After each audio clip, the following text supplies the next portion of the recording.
You think you know Jack Roush? You probably do not know this. There is a P-51 Mustang sitting in Florida right now that spent 57 years at the bottom of a lake. Roush pulled it out, restored it to 0 time, then flew it himself while the World War II pilot who inspired its paint scheme watched from the ground. There is also a facility in Livonia, Michigan that is the only place on Earth the FAA has certified to fully overhaul the Rolls-Royce Merlin engine. Without it, every flying P-51 Mustang in the world loses its engine support one by one until the sound disappears. Roush built it, and then there are the 2 accidents. One on his 60th birthday, one at Oshkosh. Both should have killed him, neither did, and after both, he got back in the cockpit. This is the aviation story that the racing coverage never tells. Stay until the end because number 1 is the one that earns everything that comes before it. If this is the kind of story you are here for, subscribe right now and turn on notifications. Let us start. At number 7, the aircraft he uses to train for everything else and why the AT6 Texan is the key to understanding the entire collection. The North American AT6 Texan was the aircraft that transformed raw student pilots into combat-ready aviators during the Second World War. More Allied pilots flew it than any other advanced trainer. It is powered by a Pratt & Whitney R1340 Wasp 9-cylinder radial, producing 600 horsepower. Top speed around 208 miles per hour. 2 crew in tandem. It is a tailwheel aircraft. That matters, because a P-51 Mustang is also a tailwheel aircraft with 1,290 horsepower instead of 600, and a center of gravity that will snap the aircraft sideways in a ground loop if the pilot loses rudder authority for a fraction of a second during the takeoff roll or landing rollout. The pathway from the AT6 to the Mustang is not incidental. It is the same pathway that wartime aviation cadets followed. You learn the tail wheel in a Stearman. You learn high horsepower in the AT6. Then you get in the Mustang. Roush maintains AT6 airframes in his fleet, specifically because they are the stepping stone. His mechanics train on them, his pilots build currency in them, and the maintenance protocols at Roush Aviation cross both aircraft types, ensuring the technical team understands radial engines, tailwheel dynamics, and the specific demands of vintage military hardware before they ever touch a Merlin. That is not a coincidence. That is engineering discipline applied to an entire fleet philosophy. But the next entry is where the real work happens. At number 6, the facility that changed the future of every P-51 Mustang still flying. The Rolls-Royce Merlin engine was never designed to last 70 years. It was designed for combat. Short, intense operational lifespans. Hundreds of hours, not thousands, not decades of airshow seasons and cross-country flights and aerobatic demonstrations. The original Merlin is a 27-liter liquid-cooled V12, 2-stage supercharger, producing between 1,000 and 1,490 horsepower depending on variant and power setting. It is one of the most sophisticated piston engines ever manufactured, and the parts supply for it is finite. Original new old stock components salvaged from military surplus are disappearing. When they run out, every airworthy Mustang in the world that depends on them becomes a static display. Jack Roush decided that was not acceptable. He founded Roush Aviation at 12447 Levan in Livonia, Michigan. It holds the FAA Repair Station Certificate J23R273Y, the first and only facility in the world certified by the Federal Aviation Administration to comprehensively overhaul both the Rolls-Royce and the Packard Vive 1650 Merlin engine. The facility does not simply assemble surviving original parts, it develops new ones. Using 3-dimensional scanning technology, Roush Aviation reverse engineers original components, produces engineering data certified by an on-staff FAA-designated engineering representative, and gains parts manufacturer approval for newly manufactured replacement components. Copper beryllium valve guides for superior thermal conductivity. Carbon fiber reinforcement for the lower crankcase to prevent structural flexing and oil leaks. High-volume oil pumps for enhanced lubrication at sustained power settings. Dynamic balancing of all rotating components to eliminate destructive harmonic vibrations. Modern metallurgy. Modern manufacturing processes, historic tolerances, and then, before any new component is offered to a customer, the facility installs it in one of Roush's own Mustangs and flies it. Every part is tested in the air first. By him, that standard of verification is not common in the warbird industry. It is the standard that Roush set for himself and has never compromised. Now we are at the aircraft themselves. Stay with us because the next 3 entries include one of the most important wartime partnerships in American aviation history, one of the most remarkable underwater recoveries ever attempted, and the question of what a man does after surviving 2 aircraft accidents that should have killed him. At number 5, the P-51D that carried the most famous paint scheme in the warbird community, and the pilot who flew it into combat 116 times without a single hit. Brigadier General Clarence E. Bud Anderson flew P-51 Mustangs with the 357th Fighter Group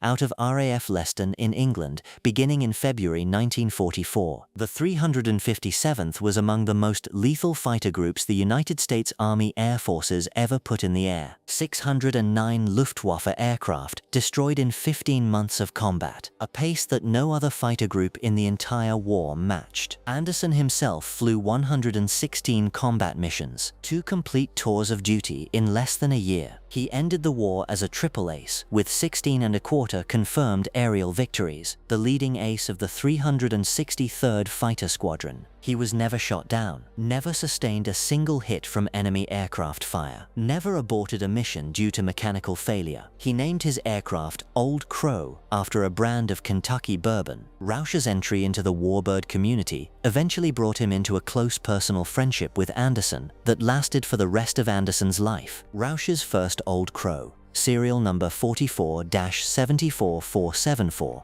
was a P-51D manufactured in October 1945, too late for combat, but not too late to carry the legacy. Roush acquired it in September 1994 and repainted it in the bare metal livery of Anderson's later combat aircraft. Anderson flew it at air shows. In 2002, Anderson and his Second World War squadron mate General Chuck Yeager flew in formation at a major aviation event, 2 of the most decorated American fighter pilots of the 20th century, in the air together, in the aircraft that carried them through the war. Roush made that moment possible. He sold the aircraft to Jim Hagedorn in 2006. It is currently flying with the Liberty Foundation in Carrollton, Georgia, where it carries passengers on living history flights. But before we get to the most extraordinary aircraft in the collection, drop the words Old Crow in the comments right now. Just those 2 words. It tells us you made it this far, and it helps this channel continue covering the stories that most channels will never touch. At number 4, the corporate jet,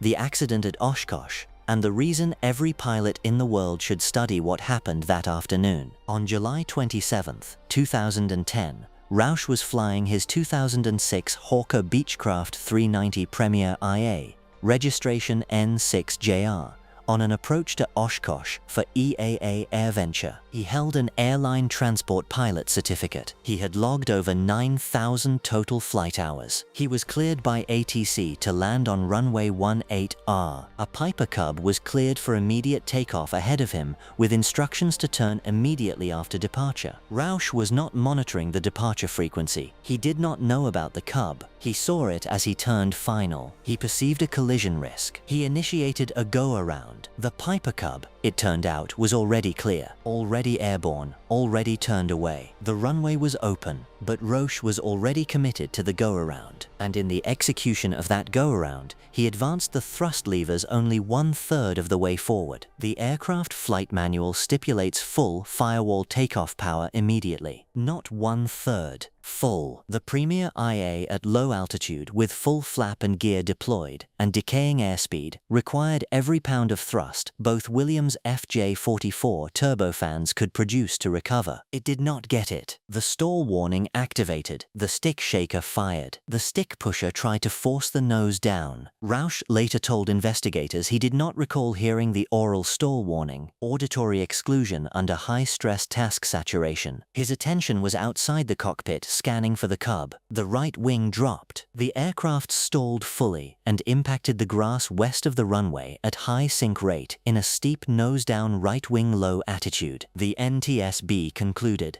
Pilot error. The pilot's decision not to advance the engines to take off power during the go-around, as stipulated by the airplane flight manual, which resulted in an aerodynamic stall at a low altitude. Roush accepted the finding. He sustained a fractured back, a broken jaw, massive facial lacerations, and permanent loss of vision in his left eye. His passenger sustained minor injuries. He subsequently returned to the cockpit. He continues to fly. That accident, and that outcome, and that response tells you something specific about Jack Roush that no resume or trophy case ever could. But the next accident on this list came 8 years earlier, and it started on his birthday. At number 3, the AirCam, the power lines, the lake, and the retired Marine who pulled him out. On April 19, 2002, Jack Roush turned 60 years old. He was in Troy, Alabama for a Winston Cup race weekend. He decided to take a short flight over a nearby lake before dinner in his AirCam,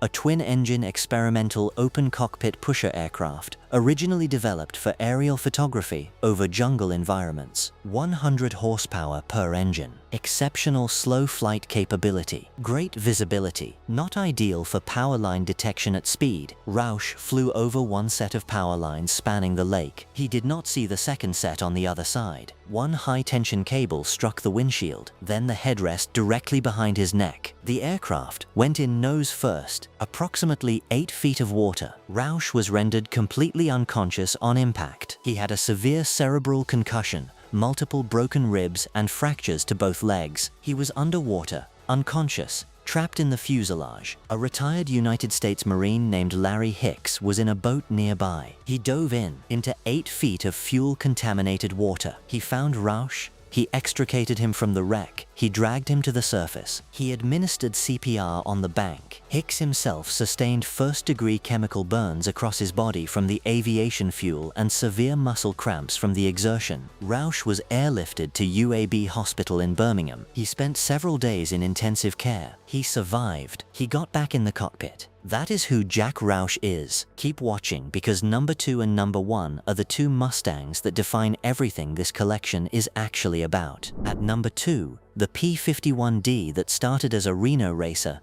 became a tribute to Chuck Yeager, and then became something more personal. Serial number 44-74230, a P-51D-30 NA. After military service with the Arkansas and Illinois Air National Guard, it went to the civilian market and promptly crashed twice. An off-airport landing that flipped it in San Jose in 1959, a wheels-up landing in Fresno in 1967, then air racing. From 1975 to 1979, it competed at the National Championship Air Races in Reno, Nevada, as race number 76 under the name No Name Dame. Roush acquired it in September 2000, restored it comprehensively through American Aero Services and Cal Pacific Airmotive, and first flew the restored aircraft on August 5, 2003. He initially painted it as Glamorous Glenn III, the P-51D flown by Chuck Yeager, the man who broke the sound barrier in 1947 and who remained one of the great living legends of American aviation for decades afterward. Then in 2005, Roush changed it. The livery became Gentleman Jim, a tribute to Captain Jim Browning. Roush flew it extensively as an airborne testbed for new Merlin components developed at Roush Aviation. Every new part that came off the engineering bench